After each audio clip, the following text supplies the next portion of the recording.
Os irmãos permaneçam, por favor, de pé. É hora de nós ouvirmos a palavra de Deus. Quem dos irmãos precisam ouvir a palavra de Deus, digam. Quantos querem ouvi-la, diga eu quero. Glória a Deus. Vamos receber o pastor Willame com a palavra de Deus, louvando ao Senhor Jesus com uma linda e calorosa salva de palmas.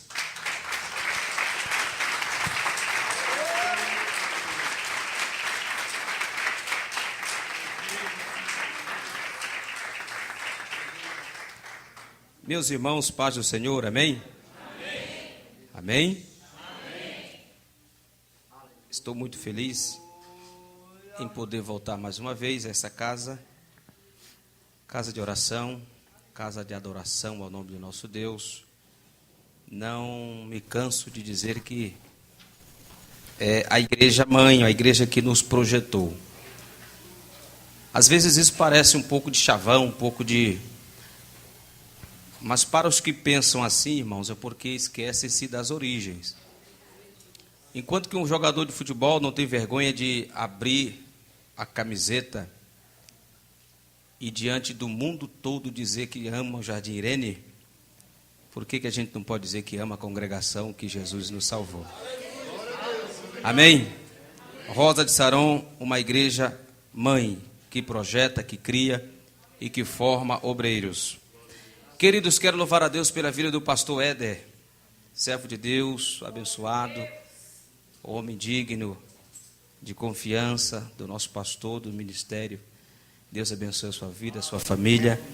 Deus abençoe os obreiros aqui na retaguarda, ajudando os servos de Deus. Alguns já figurinhas carimbadas, né, que a gente já conhece há muito tempo. O irmão Emílio, o irmão Isidório, o Mauro Inério, esse fazendeiro abençoado e que Deus tem levantado. O Mauro, nós temos uma história muito interessante, que quando eu comecei a congregar nessa igreja, ele era diácono da igreja, e um barraquinho de madeira, a gente novo na fé, e ele já dando uns glórias, né, irmãos? Colocava a Bíblia dele na janela e dava uns glórias, sempre foi aí pilhado, bem avexado. Mas um homem de Deus me aconselhou muito, me ajudou muito. E tem uma história interessante que desde quando eu cheguei na igreja, ele já tinha um novilho, já engordando para um dia matar esse novilho. E quase que eu morro, irmãos, e não comia esse novilho. Mas a promessa de Deus é tão grande que naquele hospital Deus falou, você vai comer o novilho. E eu estou feliz porque eu consegui comer um pedaço do novilho, graças ao bom Deus. Deus abençoe o Mauro por ter sensibilidade, né, irmãos? Deus abençoe.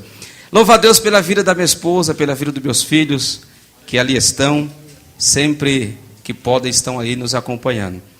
Queridos, eu não trago nada de novo. Não tenho novidade alguma para os irmãos, né? A minha esposa que ali está, sabe do que eu estou dizendo. Ontem estivemos na igreja do Belém, um culto muito abençoado, maravilhoso. E não trago nada de novidade. Alguém está pregando por aí a unção de Manassés? Eu não tenho a unção de Manassés. Alguém está pregando por aí a unção de Gileade? Eu não tenho também a unção de Gileade. Eu prefiro aquela que foi recebida no Calvário, aquela antiga, aquela velha, né, irmãos? Alguém prega aí a unção nova? Eu tenho medo dessas coisas. Eu prefiro a antiga, aquela unção conservada. Aliás, quem cultiva o vinho diz que quanto mais envelhecido, mais encorpado, mais gostoso ele fica, né, irmãos? Eu não tenho vinha, não sou vinhateiro, mas quem conserva diz que o vinho guardado em barril, e quanto mais tempo ele fica, paga-se fortuna por um bom vinho envelhecido. Eu prefiro a velha unção, aquela do Calvário, de 3.000 anos atrás que Jesus nos deu.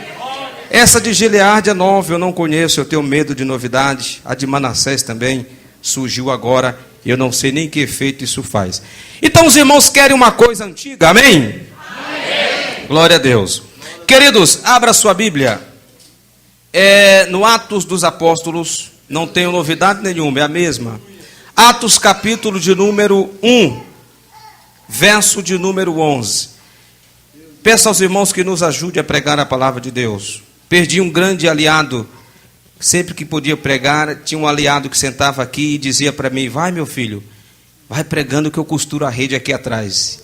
E eu ficava feliz, porque eu sabia que naquela noite nem as piabinhas iam escapar, porque tinha um ancião aqui que costurava a rede e hoje dorme no Senhor, que é o irmão Belarmino. Quantos acharam? Diga amém. Amém. Atos capítulo 1, versículo 11. Apenas a parte A do versículo. Os quais lhes disseram: varões galileus, por que estás olhando para o céu? Você pode repetir?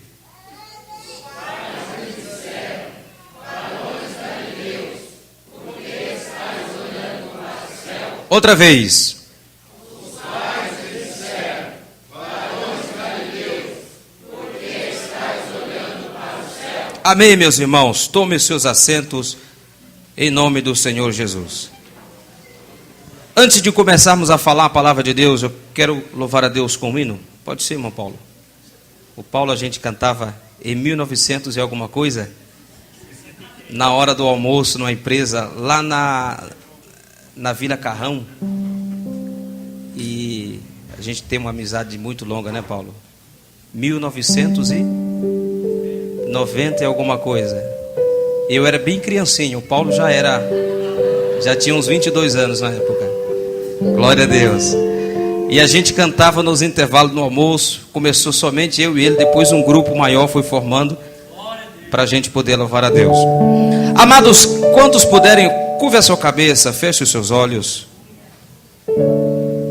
Feche os seus olhos. Vamos lá? Eu sou o Senhor teu Deus. Você que veio em busca de uma resposta de Deus, Deus já vai falar contigo através do hino. Eu sou o teu provedor.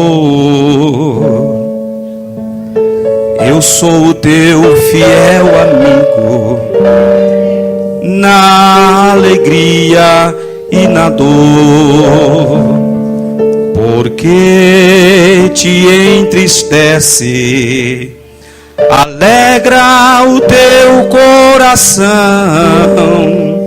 Lembra que ainda te amo. Sou eu quem tomo pelas tuas mãos. Se pelo fogo passares, as chamas não te queimarão,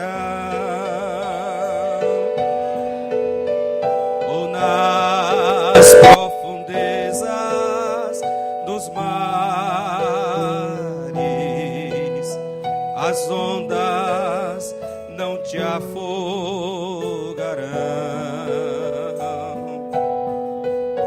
Eu sou aquele que te guarda,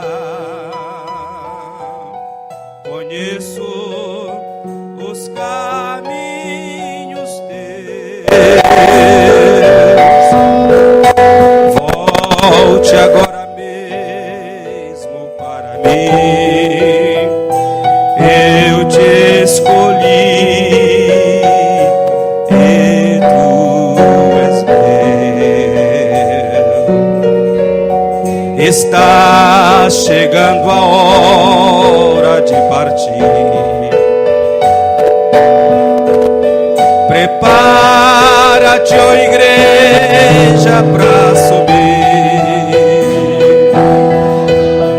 Vigia, fica firme em oração. É tempo de real consagração. Jesus em breve vem dos céus, em glória, majestade e poder. Medita, ó igreja,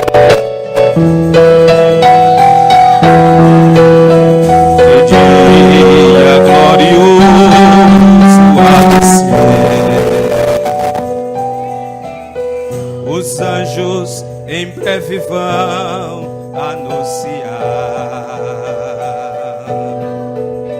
que Cristo em grande glória de descer, e a igreja triunfante subirá,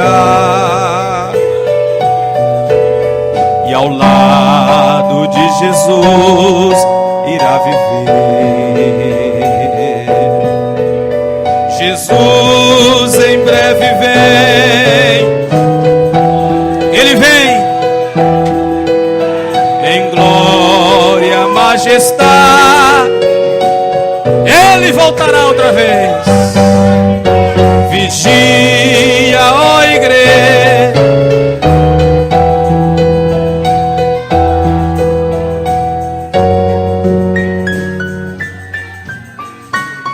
Jesus em breve vem.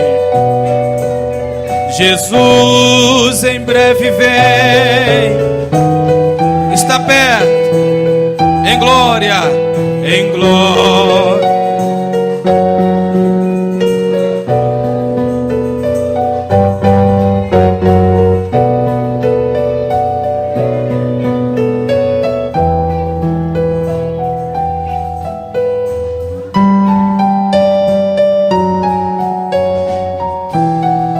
Amém? Graças a Deus. Amados irmãos, quero ser rápido nas minhas palavras. Sei que o culto começa aqui mais cedo, portanto termina cedo também. Acredito que em 10, 15 minutos a gente já devolve o microfone. Se não acontecer isso, me perdoem. Amém? Queridos, palavra de Deus. Atos dos Apóstolos, capítulo 11. O capítulo 1, versículo 11. Os quais lhe disseram: varões galileus, por que estáis olhando para cima? O mesmo Jesus,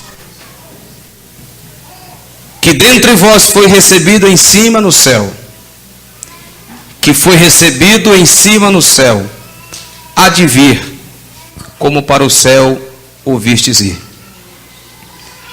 Irmãos, quando disse que não trago nada de novo, é que a mensagem do Evangelho, ela é por si só, se faz nova.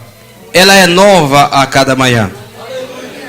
Poderíamos pregar a mesma mensagem todos os dias, e cada dia teria Deus um alvo diferente, e cada dia teria o Espírito Santo uma obra diferente. Por isso a mensagem é a mesma, mas a essência pode ser mudada. Queridos, vivemos dias difíceis, dias em que nossa vida espiritual, todos os dias é colocada em prova, é posta em prova. Eu vi no telão a mensagem da leitura oficial, e perguntando ao pastor, disse: esta foi a leitura? Ele disse: sim, foi. Ele disse: nós lemos acerca da arca de Deus na casa de Obed-edom. Eu disse: que mensagem maravilhosa. Presença de Deus é algo maravilhoso, essencial e vital para a igreja. Mas não é a mensagem que pregaremos, mas apenas dando uma pincelada na leitura, dizendo que a arca ficou na casa de um escravo, porque Obed-edom quer dizer escravo. Enquanto que na casa de um livre não fez milagre, na casa de um escravo a arca precisou apenas de poucos dias para mudar toda a história da vida daquele homem. Então logo entendemos que a presença de Deus, ela surge efeito, faz efeito na vida daquele que dá lugar para que ela assim faça seu efeito. Não basta ser crente, tem que ser diferente. Amados, vivemos dias difíceis espiritualmente dizendo. Vivemos dias de Arão. Por que dias de Arão? Vivemos dias de Arão. A Bíblia diz no livro de Êxodo, se alguém puder acompanhar comigo, vamos dar uma passeada na Bíblia, por favor. Êxodo capítulo de número 32. A Bíblia diz no livro de Êxodo 32, a história de um homem que foi pressionado por um povo, e cedeu à pressão deste povo. A Bíblia diz que depois que Moisés tirou o povo da terra do Egito, um povo que vivia comendo ali no Egito pepino, repolho e cebola. Isto era o alimento, a ração, como se fossem animais. E comiam contentes, trabalhando um trabalho escravo, ao sol ardente, sofrendo, sendo julgado e subjugado pelos egípcios. Diz a Bíblia Sagrada que quando Deus com mão forte usou Moisés e tirou o povo da terra do Egito, levando eles pelo caminho do deserto, preferindo levar por um caminho mais distante ou mais longo do que por um caminho mais rápido, porque nem sempre o caminho rápido é o caminho certo, é o caminho que Deus quer. Às vezes Deus quer nos levar por um caminho que tenhamos que percorrer distâncias maiores, mas nessas distâncias maiores nós teremos oportunidade de nos revelar quem somos e aprender de Deus quem Ele realmente é. Às vezes, num caminho curto, a gente não tem possibilidade de conhecer quem é que está andando ao nosso lado. Mas quando o caminho se prolonga, quando a distância se prolonga, eu me lembro que quando vindo do estado do Maranhão para cá, uma viagem de ônibus de 3 dias e 3 noites, a gente praticamente vira amigo do companheiro de banco, porque é uma viagem muito longa, inevitavelmente você não consegue deixar de conversar e de fazer amizade. E eu me lembro como que fosse hoje, um rapaz que estava dividindo a poltrona comigo, ele vindo para São Paulo, já diversas vezes já tinha vindo, eu era iniciante, estava vindo pela primeira vez, e todas as vezes que parava no meio da viagem, ele descia, comia o seu prato de comida, ele comia o seu lanche, e eu não conhecia essas novidades de beira de estrada. Eu ficava lá dentro porque a minha avózinha, que já dorme, ela fez uma panela, uma bacia cheia de farofa de frango, de galinha caipira, tanto pedaço, e disse: meu filho, isso aqui é para você comer os 3 dias e 3 noites, vai devagar. Irmão, no primeiro dia, primeira oportunidade, eu comi todos os pedaços de frango, deixei somente a farinha de lado, e disse: São Paulo está logo aí. Que nada, João, ainda tinha mais 2 dias de viagem, e agora, comendo farinha com cebola, farinha azeda, a barriga estufando. Eu descia das paradas para beber água, e o companheiro dizia: você não vai comer nada não? Eu disse: não, eu já comi alguma coisa. Aonde? Eu falei: por aqui. Que nada, estava comendo farinha há 3 dias e 3 noites, porque no primeiro dia eu comi o frango sozinho, mas eu fui conversando com ele, fui conhecendo aquele rapaz e percebi que era uma alma boa. Eu disse: se eu soubesse, eu teria me aproximado mais dele, comido feijoada, comido uma coisa diferente, mas eu não quis amizade com ele. A viagem, irmãos, às vezes faz com que a gente aprenda um com o outro. Deus levou Israel pelo caminho do deserto, para que no deserto pudesse conhecer. E olhe para cá, Deus conheceu o povo. Deus viu que o povo era ruim. Deus viu que não era fácil tratar com crente. E Deus disse: Moisés, eu tenho uma notícia para te dar. Eu vou matar um por um no deserto. Que isso, Deus? Vou, Moisés. Esse povo aqui não merece entrar na terra que eu preparei. Moisés disse: não, Senhor, não faz isso não. Não, Moisés, eu não vou nem fazer isso. Eles mesmos vão se perdendo pelos caminhos no deserto. Queridos, quando Moisés estaciona o povo em um determinado lugar, num pé de um monte, aonde a Bíblia chama de Monte Horebe, e Deus convida Moisés a tratar com ele no monte. Deus agora chama Moisés para si. Moisés deixa o povo na responsabilidade de Arão.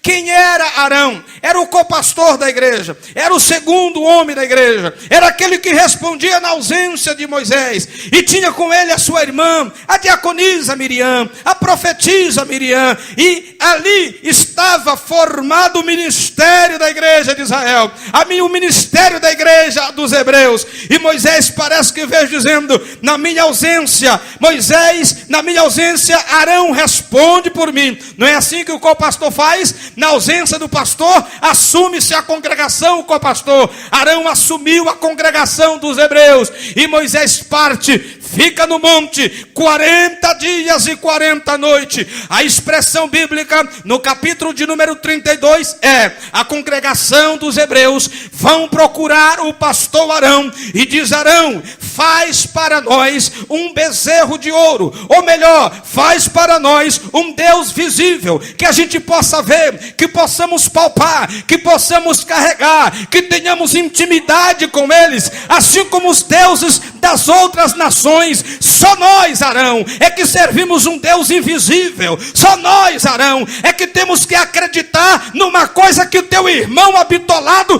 anda dizendo que existe. Nós queremos um Deus que a gente possa ver. E Arão, amados, sem titubear, ele disse: eu não tenho matéria-prima para fazer esse tal Deus. Alguém disse: nós temos, está aqui o brinco, está aqui o cordão, está aqui os pingentes. E Arão confecciona. E parece que alguém me perguntou uma vez, diz: pastor, da onde surgiu a ideia do bezerro de ouro? Poderia ser qualquer outro tipo de animal. Não, tinha que ser o bezerro de ouro, porque lá no Egito já tinha o Deus Ra, que era o Deus Ram, já tinha o Deus Sol, já tinha o cachorro como Deus, já tinha a cobra como Deus, já tinha deuses que os egípcios reverenciavam e adoravam. Os hebreus lá no deserto disse: não, o nosso Deus é maior, ele é maior do que uma rã, ele é maior do que o sol, ele é maior do que uma cobra, é maior do que o cachorro. Faz o bezerro, porque o bezerro representa a força.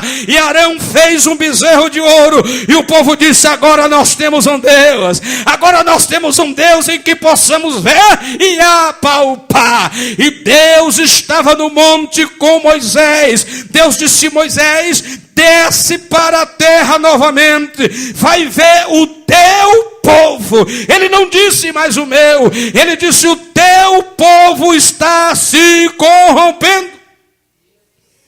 Aleluia. Queridos, vivemos dias de Arão. Pastor, que tem a ver Atos? Vamos ver que tem. Vivemos dias de Arão, dias difíceis, dias em que somos encurralados, dia que somos pressionados pela congregação dos crentes a fazermos com que os deuses que nós queremos, que nós queremos. Todos nós temos uma vontade de termos um Deus que se submeta à nossa vontade. Todo dia nós somos pressionados, nós obreiros, para que façamos um Deus para cada crente, para que este crente adore este Deus, mas o dia que não quiser adorar, ele também possa desprezar, sem que ele pague um preço por isso. Israel, quando disse: nós queremos um Deus, estava dizendo: Arão, queremos um Deus, para que o dia que nós enjoarmos dele, a gente possa descartar. E Arão fez este Deus para os hebreus. Deus agora disse para Moisés: este povo pecou. Queridos, a igreja de Jesus está vivendo o prelúdio da vinda de Jesus. Nesta última hora nós somos pressionados a todo momento. Eu e você somos pressionados a todo momento a ceder, a parar, a estacionar, a nos envolver com as coisas do mundo. Mas o Espírito Santo expressamente nos diz esta noite: tu, porém, vai até o fim. Não para, não ceda, não estacione. A sociedade, o mundo aí fora está tentando injetar na igreja costumes alheios, mas Deus está dizendo: não ceda, não abre mão, não arreda o pé. Você é diferenciado das coisas aí fora. Vivemos dias das 10 virgens. Livro de Mateus capítulo 25. A Bíblia diz que 10, todas as 10 eram virgens. Logo a virgindade aí era um referencial, sim ou não? Mas deixou de ser porque a Bíblia diz que 5 eram loucas e 5 eram prudentes. Então, se existe uma vírgula, logo entendemos que virgindade não tem nada a ver. Pode ser virgem, mas se não tiver azeite de reserva, não adianta nada. Todas eram virgens, mas 5 tinha virgindade e juízo. 5 era virgem, mas não tinham azeite. Todos nós aqui estamos, somos noiva do Cordeiro, sim ou não? Não tem como dividir quem é que tem reserva e quem não tem. Mas na igreja, inevitavelmente, sempre tem. Porém, todos somos noiva. Vivemos dias das virgens. Porque o noivo representado aqui, que é Cristo, como Moisés no monte representando Jesus, uma figura dele. O povo disse: Moisés tarda, nós não sabemos o que foi deste Moisés. Moisés não disse que dia voltaria. Ele não disse: eu venho semana que vem. Ele simplesmente disse: Arão, toma de conta do povo, porque eu vou falar com Deus. Jesus não disse a que hora voltaria, mas a igreja precisa estar a postos, a igreja precisa estar atenta, porque a qualquer momento o Moisés pode descer do monte, e de que jeito ele vai nos encontrar? Jesus disse na parábola das virgens que as 5 eram loucas, 5 eram prudentes. Diz a Bíblia, meus irmãos, alguns historiadores dizem que quando o noivo viajava, ele costumava deixar um dote para esta noiva, e o dote às vezes representava, dentro da parábola das dracmas perdidas, aquela mulher da dracma perdida é uma representação da igreja, porque quando o marido ou o noivo dela deve ter viajado, deixou ali um colar com algumas dracmas, e ali no caso eram 10 moedas representadas na vida daquela mulher. Ela perdeu uma daquelas moedas, e diz alguns historiadores que quando o noivo ou o marido voltava e procurava o dote que deixou com a noiva ou com a esposa, se tivesse faltando uma pedra, uma moeda ou uma joia, isto comprometeria o relacionamento daquele casal. Queridos irmãos, a igreja está dotada de dons espirituais. Jesus te deu talento, Ele te deu unção, Ele te deu poder, Ele te deu graça, Ele te deu autoridade. Satanás sabe que se nós perdermos alguma dessas pratas que Ele nos deu, que Jesus nos deu, isto compromete o relacionamento com Deus. Por isso Ele luta, inventando moda, inventando modismo, inventando novidade, mas a igreja não está atrás de novidade. A igreja prefere a antiga, aquela aliança do passado, aliança que diz que se nós permanecemos nele, Ele permanece fiel conosco também. Por esta semana, eu passei uma experiência que fazia tempo, irmãos, que eu não passava. Vivemos dias em que todo momento somos provados a mostrar quem somos de verdade. Eu estava almoçando num restaurante aqui na Mateu Bay, e chegou um rapaz mal vestido, cabelo todo cheio de sujeira, e ele sentou na mesa ao lado onde eu estava e disse para mim: me paga um cigarro. Eu disse: eu não fumo. Ele disse mais forte: me paga um cigarro. Eu disse: ô querido, você pediu para a pessoa errada, eu não fumo. Ele saiu da cadeira de lá, sentou na minha frente, olhou para mim e disse: sabe por que você não fuma? Porque está estampado no teu rosto que você é um servo de Deus. Ele disse: sabe por que eu estou aqui agora? Eu tremi na base, eu disse: meu Deus, por que ele está aqui? E como todo crente esperto e maranhense que sou, eu disse: qualquer coisa eu jogo o caldo quente na cara dele. Irmãos, joga tigela de caldo quente, vira a panela e sai correndo de Mateu Bay abaixo. Sabe por que eu estou aqui? Eu baixei o garfo e disse: não, eu vim aqui para dizer para você que todas as promessas que Deus tem na tua vida, foi essa semana passada, Ele vai cumprir todas elas. Sabe aquele carro que você desejou quando ele passou? Irmãos, de manhã eu estava conversando com um servo de Deus, E passou um carro, irmãos, que é uma maravilha. E eu disse para ele, somente eu e ele, irmãos, isso é que é carro de crente. Ele disse, sabe aquele carro que você desejou? Deus vai te dar na tua mão. Não é agora não, mas você vai chegar lá. Mas Deus vai cumprir todas as promessas na tua vida. Eu disse, oh maravilha. Ele fechou a cara e disse para mim, nós vivemos dias, crentes caindo, crentes fracassando na igreja. Irmãos, nessa hora eu já tinha perdido o apetite. Eu me lembro que era meu Deus, qual o nome da comida? Era uma costela, já estava tudo encebado, fria. E eu disse, meu Deus, esse sujeito vai fazer eu perder o apetite, mas vale a pena. Vamos lá. Ele disse, vivemos tempo em que crentes estão caídos dentro da igreja. Desviados dentro da igreja. Eu estou falando de um mendigo, viu, irmãos? Não é um sujeito de paletó e gravata, nem uma irmã com coque no cabelo, não. Mendigo. Nariz escorrendo de tanto cheirar a noite toda. O rosto todo chupado de tanto fumar crack. É porque estamos vivendo época de crentes preguiçosos. Ele disse, os crentes não têm mais compromisso.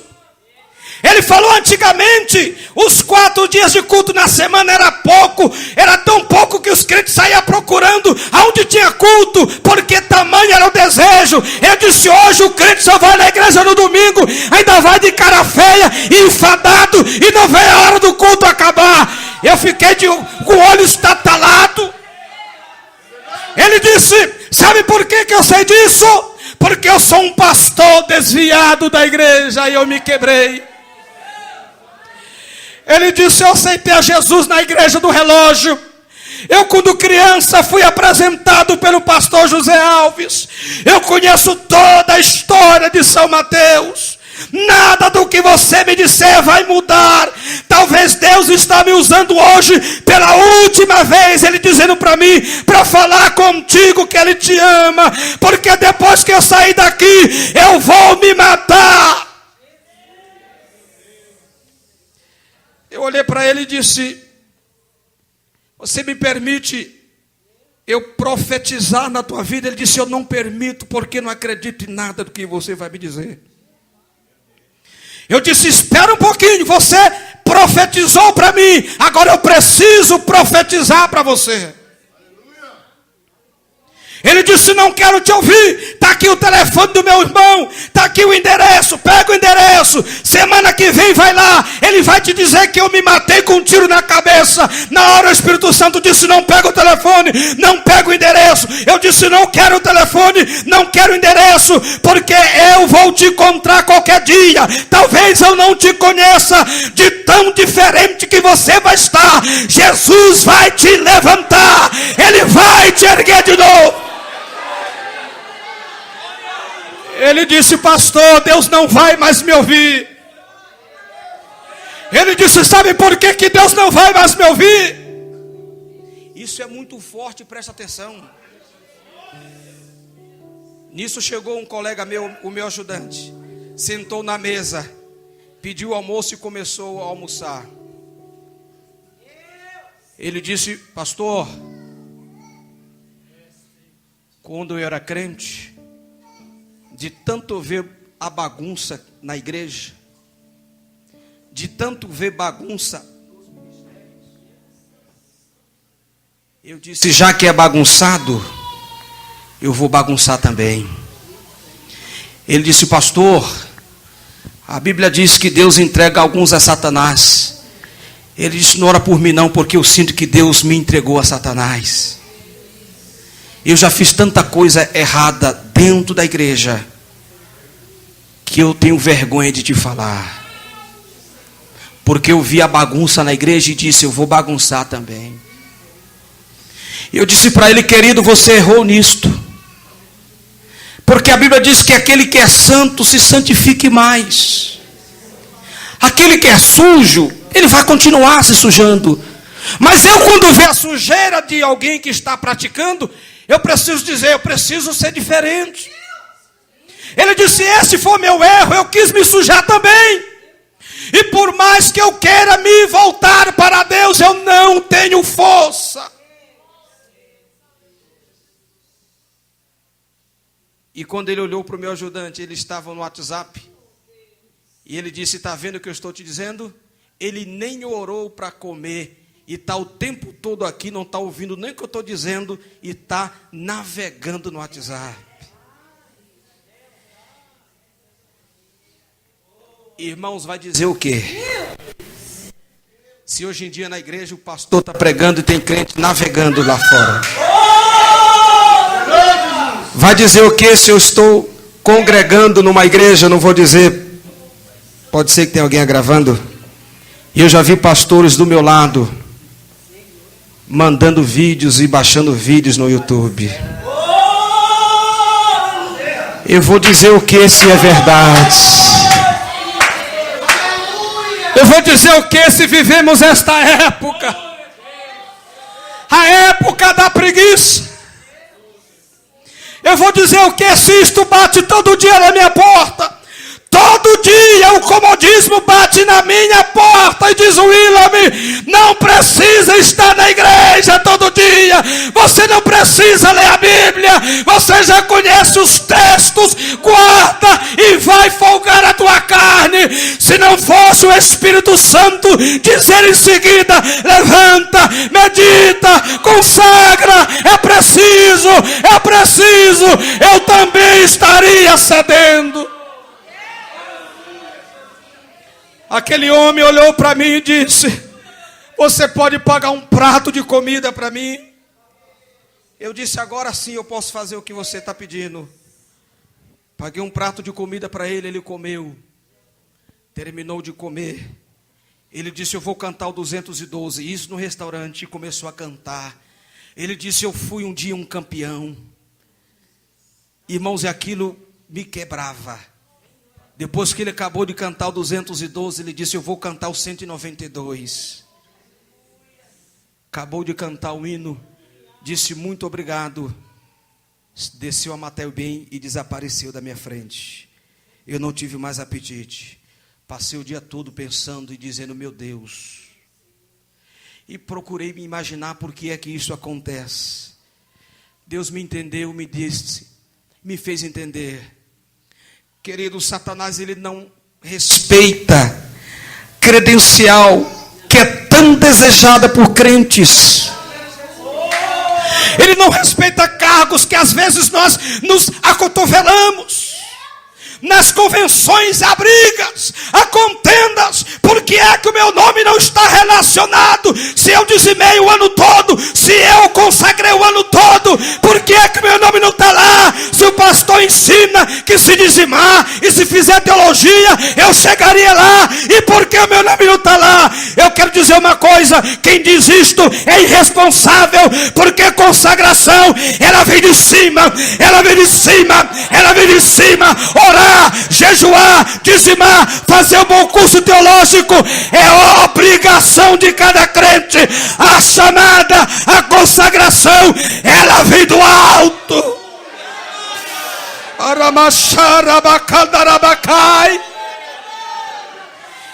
Vivemos uma época de fábricas de obreiro.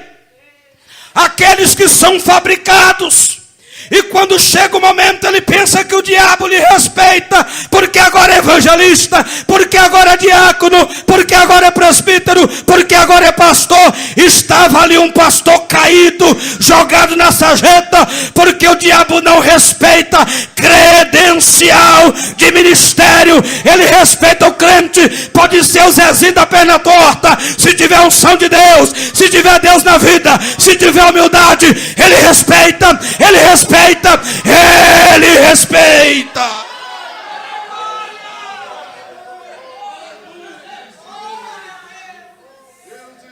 Fábrica de obreiros. É por isso que eu disse que não trago nada novo. Eu trago ainda aquela antiga. que o Espírito Santo, ele disse: separa para mim a Paulo e Barnabé. Quem foi que disse? Foi o co-pastor? Foi o irmão bom da grana que indicou? Ele disse: separa, eu quero ele e ele, pronto, acabou. Por isso que eu não trago novidade. Eu trago aquela antiga. A antiga. Aquela que é ele que indica. Ah, quando eu fui indicado, alguém disse: ele é um menino. Eu me lembro como se fosse hoje, quando o pastor Edvanildo e irmão Maurinério, ele disse: olha, William, eu sei do que você passou nesta igreja, eu sei do que você viveu nesta igreja, mas Deus, você acredita que Ele me mandou aqui para te levantar? Eu disse: eu acredito. Ele disse: então, nego velho, quando chegar o momento, não tenha medo, fica na posição. Eu fiquei aguardando na posição. Quando ele me indicou o presbitério, logo ali na sede alguém disse: rapaz, vai devagar, ele ainda é muito novo. Ele disse: além de indicar o presbitério, quando eu sair, ele sai junto comigo. Fui indicado ao presbitério. Pastor foi dirigir o Boa Esperança 1 e disse: ele vai assumir o Alto Alegre. Eu disse: pastor, é muita responsabilidade. Ele disse: é por isso que Deus te chamou, porque você não é irresponsável. Pastor, eu não tenho capacidade. Ele disse: você não é líder de mocidade? Você não vai atrás daquele que saiu? Você não ora por aquele que está fraco? É a mesma coisa. A diferença é que você vai liderar criança, mocidade, adolescente, irmãos, obreiro. A mesma coisa. Fui indicado a evangelista. Alguém disse: ele é muito novo. Irmãos, mas Jesus não se engana. Aí a Bíblia diz, no livro de Atos, que Jesus aqui está se despedindo dos discípulos. Voltamos para o Evangelho de João, capítulo de número 14. Jesus vem para os discípulos e diz: olha, não se turbe o vosso coração. Crede em Deus, crede também em mim. Porque na casa do meu pai há muitas moradas. Ele não falava do minha casa, minha vida. Ele não falava do CDHU. Ele não falava do Singapura. Ele dizia: há muitas moradas, casa grande, espaçosa. Ele disse aos discípulos: mas eu preciso ir. E se eu for, eu vou voltar. Para quê? Para efetivamente dar para vocês o contrato, a chave, o direito de propriedade. Capítulo 17. Ele faz a oração sacerdotal.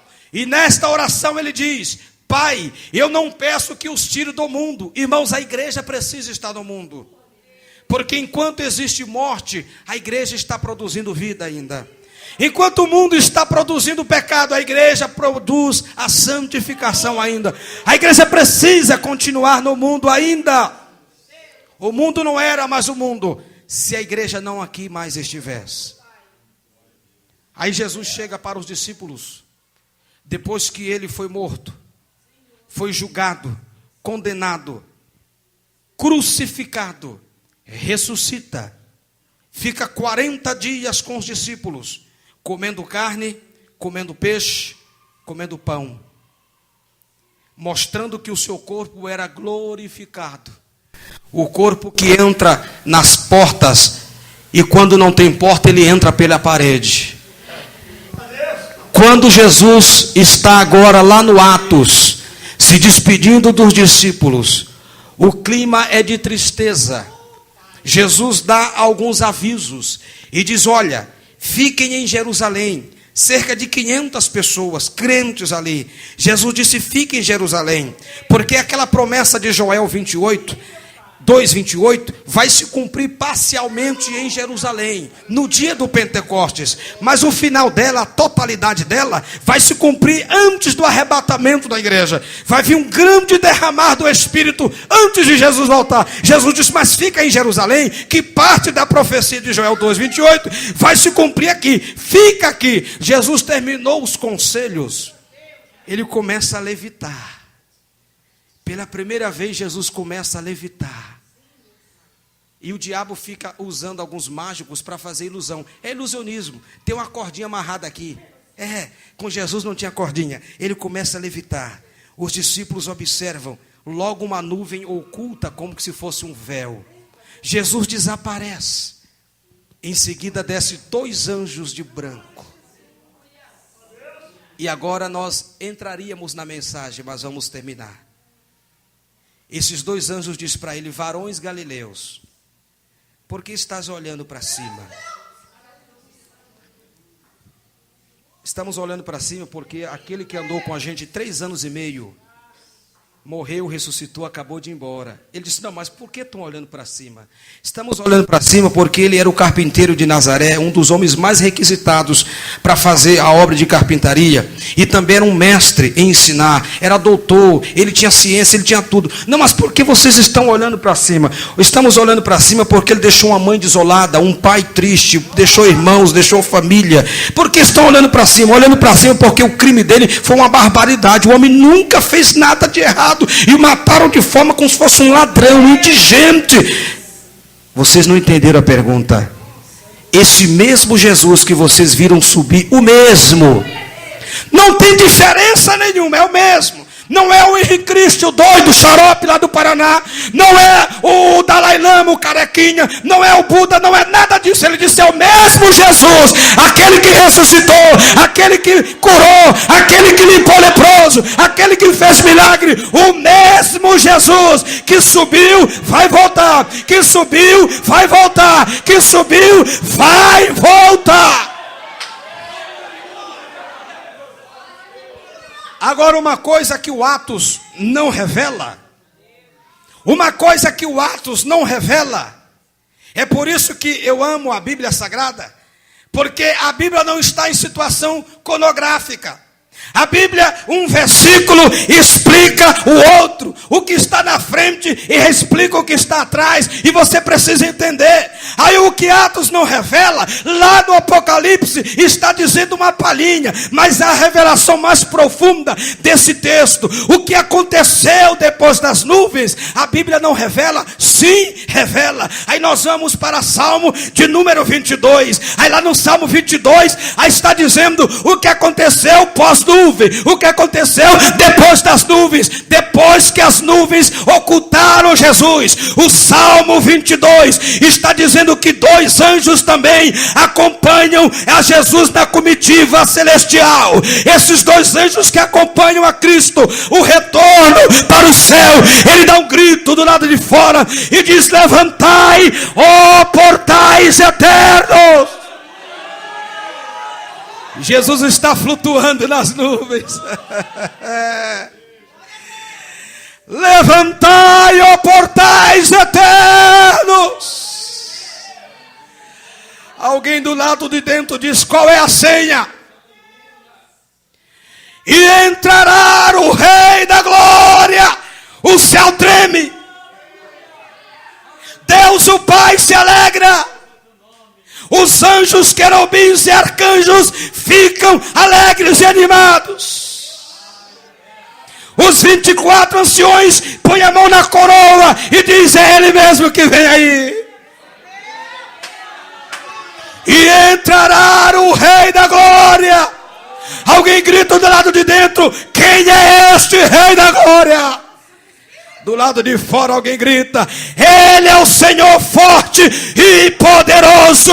Ele é o Rei da Glória. O portão se abre, Jesus entra novamente no céu. Diz a Bíblia em Apocalipse capítulo 5, quando ele entra, está tendo uma reunião e alguém diz: eis aqui o Cordeiro de Deus que venceu, que venceu, que venceu, que venceu. Ele é digno, ele é digno, ele é digno de abrir o livro e de desatar os seus 7 selos.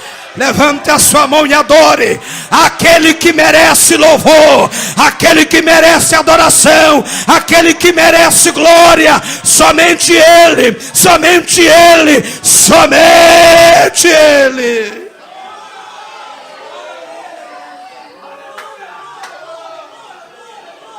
Alabancho, Rederig, essa procoba da Bahai. Timini que astara manchova da caçandarabacandarabacaia. A Ele seja honra e glória para sempre. Quero encerrar essa mensagem dizendo que vivemos dias difíceis. Ainda hoje orando, eu disse: Deus, me ensina a ser crente. Eu preciso voltar para Jesus. Preciso voltar para Jesus. Cada dia que passa, irmãos, a tendência é a gente viver uma vida de mentira na igreja. A tendência é a gente viver disfarçadamente. A mulher de um rei uma vez foi ter com Eliseu. E o marido dela disse: cuidado que Eliseu é esperto. Ele está cego, não enxerga mais nada, mas ele é esperto. Vai disfarçada, anda diferente, porque Eliseu é esperto. Ele é um pastor e já está cego, mas ele tem visão espiritual. E a mulher disse: como é que eu tenho que me portar? Ele disse: olha, você tem que andar como crente. Aí você vai enganar Eliseu. Aí quando a mulher disfarçada de crente colocou o pé na tenda de Eliseu, Eliseu disse: pode entrar, mulher de Jeroboão.